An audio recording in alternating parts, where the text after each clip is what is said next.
Daxili İşlər Nazirliyi qadınları fahişəliyə cəlb edənlərlə bağlı məlumat yayıb. İnsan alverində təqsirləndirilən 2 şəxs həbs olunub. Daxili İşlər Nazirliyinin insan alverinə qarşı mübarizə baş idarəsi tərəfindən həyata keçirilən tədbirlərlə insan alverində təqsirləndirilən 28 və 27 yaşlı qadınlar həbs ediliblər.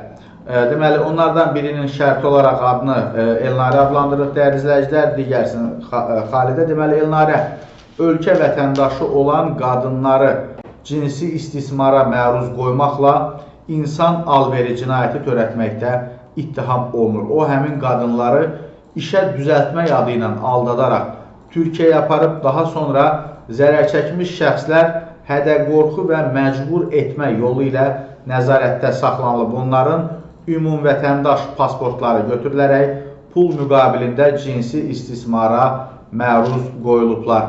İnsan alveri cinayətində təqsirləndirilən Xalidə isə şəxsiyyəti istintaqla araşdırılan xarici ölkə vətəndaşları ilə cinayət əlaqəsinə girərək qadınları pul müqabilində Telegram səhifələri və saytlar vasitəsilə fahişəliyə cəlb edib. Zərər çəkənlər bu platformadan çıxmaq istədikdə o, həmin qadınları barələrində rüsvay edici fotoşəkil və məlumat yaymaqla hədələyərək cinsi istismara məruz qoyub.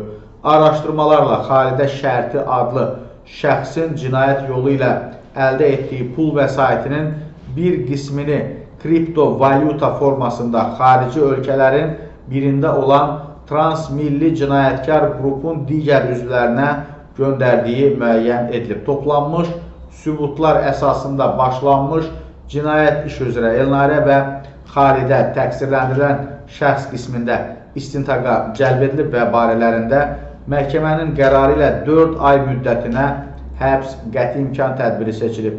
Bir daha vətəndaşlara müraciət edərək bildiririk ki, insan alveri cinayətlərindən zərər çəkmiş şəxslər Daxili İşlər Nazirliyinin insan alverinə qarşı mübarizə baş idarəsinə və ya 152 qaynar xəttinə müraciət edə bilərlər. Müraciət edən şəxslərin konfidensiallığı, yəni gizliliyi tam təmin olunur.